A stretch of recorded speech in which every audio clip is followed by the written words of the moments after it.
10 common misconceptions about serial killers. Welcome back to Creepshow, where we debunk the myths and explore the truths lurking behind our darkest fears.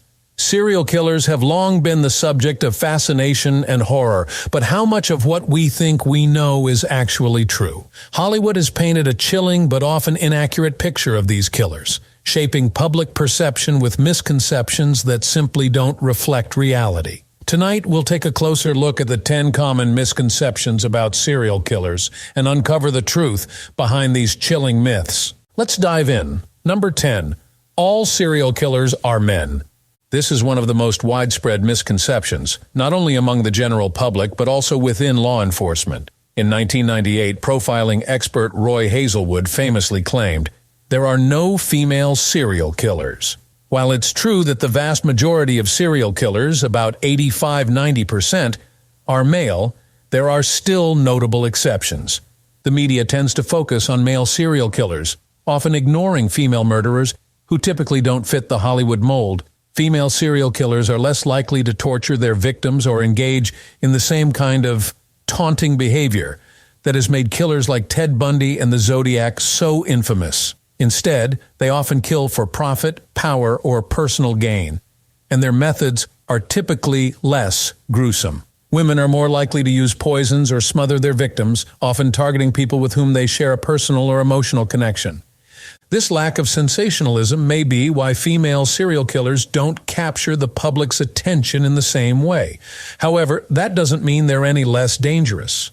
In fact, some studies suggest that female serial killers have longer careers than their male counterparts, largely because their methods attract less attention and scrutiny. The 2003 film Monster, which chronicled the life of Aileen Wuornos, one of the world's most infamous female serial killers, was one of the first major portrayals to challenge this myth. So while it's true that most serial killers are men, the idea that women aren't capable of such atrocities is simply false. Number 9. The United States has a serial killer epidemic. It's a common belief that the United States is overrun with serial killers, with many imagining the country as a hotbed for such violent crimes. While it's true that the U.S. has seen its share of notorious serial killers, the actual number of these murderers is far smaller than most people think. Former FBI Serial Crime Unit Chief John Douglas offered a conservative estimate, stating that there may be between 25 to 50 active serial killers at any given time in the U.S. These killers are responsible for roughly 150 murders annually, which accounts for only about 1% of all homicides in the country. Though this might sound alarming, it's far from the epidemic that many believe. Now here's an interesting twist. When it comes to which state has the highest rate of serial killings per capita, it's not the more populous states like California or Florida. Alaska, with its small population but high adjusted number of serial killings, tops the list at 15.65 serial murders per million people. This might come as a surprise, but it's yet another example of how perception doesn't always match reality. This misconception wasn't just limited to the public. Even the U.S. Department of Justice fell victim to the panic in the 1980s. During the height of the serial killer hysteria in 1983, they estimated that serial killers were responsible for up to 5,000 homicides per year. That number wasn't just wrong, it was wildly inflated, even during the peak of serial murder in the 1970s and 1980s. The real figures were far smaller, but the myth of a serial killer epidemic persisted for years before being corrected. While serial killers certainly exist and their crimes are horrifying, the idea that they are everywhere is a misconception that doesn't align with the facts. Number 8. All serial killers have the homicidal triad. The homicidal triad is one of the most well-known concepts linked to serial killers, largely because of its depiction in Hollywood. Introduced in 1963 by psychiatrist John MacDonald, the triad consisted of 3 childhood behaviors: obsession with fire, persistent bedwetting, and cruelty to animals, which were believed to be indicators of violent tendencies later in life. This idea has since become deeply ingrained in the popular image of serial killers. However, the concept has lost much of its credibility over the past decade. Even MacDonald, in his original paper titled The Threat to Kill, admitted that his study was far too small to draw any concrete conclusions. His research involved only 100 subjects. all of whom were mental patients who had threatened violence, but never acted on those threats. Additionally, MacDonald listed other important factors such as extreme maternal seduction and paternal brutality that were also overlooked in later discussions. It wasn't until psychiatrists Hellman and Blackman took the idea further that the triad gained traction. Unfortunately, their research, which involved an even smaller group of people, didn't provide solid proof either. Less than half of the violent offenders in their study exhibited all three traits. Larger-scale studies conducted later on failed to show consistent evidence that the triad had predictive value. So while Hollywood continues to associate the MacDonald triad with serial killers, the reality is far more complex. Not all serial killers show these traits, and many individuals who do exhibit these behaviors never go on to commit violent crimes. The triad is more of a myth than a reliable tool for identifying future killers. Number 7. Serial killers have an obsession with their mothers. A common stereotype in discussions of serial killers is the idea that they all have deep, twisted obsessions with their mothers. The roots of this belief lie in the stories of notorious killers like Ted Bundy, whose mother, Louise, famously defended him in public, insisting that he was the best son in the world, and that he didn't go around killing women and children. This misconception has persisted because of cases like Bundy's, where childhood and family dynamics are highlighted. In Bundy's case, he grew up under unusual circumstances, believing that his mother was his sister and that his grandparents were his parents. Such revelations led many to speculate that these family issues contributed to his violent behavior, cementing the belief that strained relationships with mothers might be a common factor among serial killers. But the real poster child for the killer with mommy issues trope is Ed Gein, whose gruesome crimes and bizarre relationship with his domineering mother inspired some of Hollywood's most terrifying villains. Norman Bates from Psycho, Leatherface from the Texas Chainsaw Massacre, and Buffalo Bill from The Silence of the Lambs. Gein's crimes and his obsessive devotion to his mother have fueled the myth that all serial killers are shaped by unhealthy maternal relationships. However, outside of these infamous cases, there isn't much solid evidence to support the idea that most serial killers are obsessed with their mothers. Many notorious killers, like the BTK killer, Dennis Rader, and Jeffrey Dahmer, grew up in relatively normal households and had regular relationships with their mothers.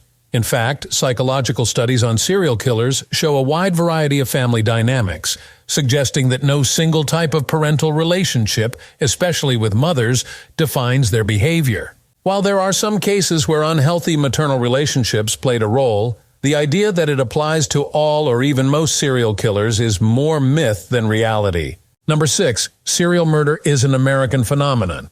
It's easy to believe that serial killing is a uniquely American issue, especially since the term serial killer was coined in the U.S., and Hollywood has made American serial killers the stars of countless horror films. This misconception suggests that serial murder is a product of Western society's decadence, a notion that has been promoted both by Hollywood and by detractors of the U.S. However, history tells a different story. Serial murder has existed for centuries across the globe, just under different names. While America may dominate the modern image of serial killers, this is far from an exclusively American phenomenon. Take, for example, Soviet-era Russia and the notorious case of Andrei Chikatilo, the Rostov Ripper. Chikatilo killed at least 52 people between 1978 and 1990. Despite clear signs of a serial killer at work, Soviet authorities resisted the idea, dismissing serial murder as a product of corrupt Western capitalism. This denial allowed Chikatilo to continue his spree for over a decade, despite experts like forensic specialist Viktor Barakov urging the authorities to acknowledge that a serial killer was operating in their midst. The belief that serial murder is unique to the U.S. is simply false. According to data from Radford University's Serial Killer Information Center, 2/3 of all captured serial killers since 1900 have been American, giving the U.S. a high serial killer ratio of 15.53 per million people. However, other countries like Australia have also had significant cases, with Australia ranking second at 5.23 per million. One major factor influencing this misconception is how well, or poorly, different countries track serial killings. In many developing nations, poor law enforcement capabilities and lack of resources make it difficult to identify and apprehend serial murderers. Additionally, some countries, like China, actively hide their true crime statistics, which skews global figures. For example, China's official ratio of serial killers is an implausibly low 0.06 per million people. While America may lead in reported cases, serial murder is not an American phenomenon. It's a global one. The myth that serial killers are unique to the U.S. is simply a reflection of how the media and society have shaped public perception. Number 5. All serial killers are sexual sadists. The image of the serial killer as a sexual sadist, someone who derives pleasure from torturing and violating their victims, has been popularized by media coverage in Hollywood. It's no wonder that people often associate serial killing with sexual violence. However, not all serial killers fall into this category. In fact, many do not torture their victims, and their motives are not always sexually driven. Criminologists have long sought to classify serial killers based on their behaviors and motivations. James DeBurger and Ronald Holmes were among the first to develop a typology, categorizing serial killers into 4 broad groups: mission-oriented, hedonistic, visionary, and power control. While this classification helped in understanding different types of serial killers, it's far from perfect. For instance, Herbert Mullen, who believed he received divine messages instructing him to kill people to prevent earthquakes, could fit into both the visionary and mission-oriented categories, blurring the lines. According to Radford University's database, the top 3 motives for serial murders, enjoyment, thrill, lust or power, financial gain, and anger, account for a staggering 80% of all serial homicides. While enjoyment is the most common motive, it only accounts for about a third of all cases. Of those, sexual sadists are just one subcategory under thrill killers, showing that not all killers who seek enjoyment are driven by sexual impulses. The idea that all serial killers are sexual sadists is more a result of media sensationalism than reality. Many killers are motivated by other factors such as greed, a desire for control, or even delusional beliefs, making this one of the most persistent misconceptions about serial murder. Number 4. Serial killers travel a lot and kill across state lines. One of the most enduring myths about serial killers is that they are constantly on the move, traveling across state lines to confuse authorities and avoid detection. This trope has been fueled by both real-life cases like Ted Bundy and Angel Resendiz and popular TV shows, where smart, organized killers use highways as their hunting grounds, seemingly evading local law enforcement. In 2009, the FBI launched the Highway Serial Killings Initiative, designed to track homicides committed along U.S. highways and find patterns that might link them. The idea that killers frequently cross state lines was reinforced by cases like the Freeway Killer, a name that was unwittingly applied to 3 different serial killers in Southern California in the 1970s: William Bonin, Patrick Kearney, and Randy Kraft, all of whom dumped bodies along highways. But while some famous killers have crossed state lines, the FBI clarifies that this behavior is the exception, not the rule. In reality, most serial killers operate within a well-established geographic area, typically their comfort zone. This zone is anchored by a familiar point, often their place of residence or employment. While some killers may venture beyond their comfort zone as their crimes escalate, interstate travel is uncommon. Even in cases where serial killers do murder across state lines, it's usually not a calculated effort to throw off investigators. According to the FBI, these killers tend to fall into 3 categories: itinerant killers who move frequently, homeless individuals who are transient by nature, and killers whose jobs involve travel.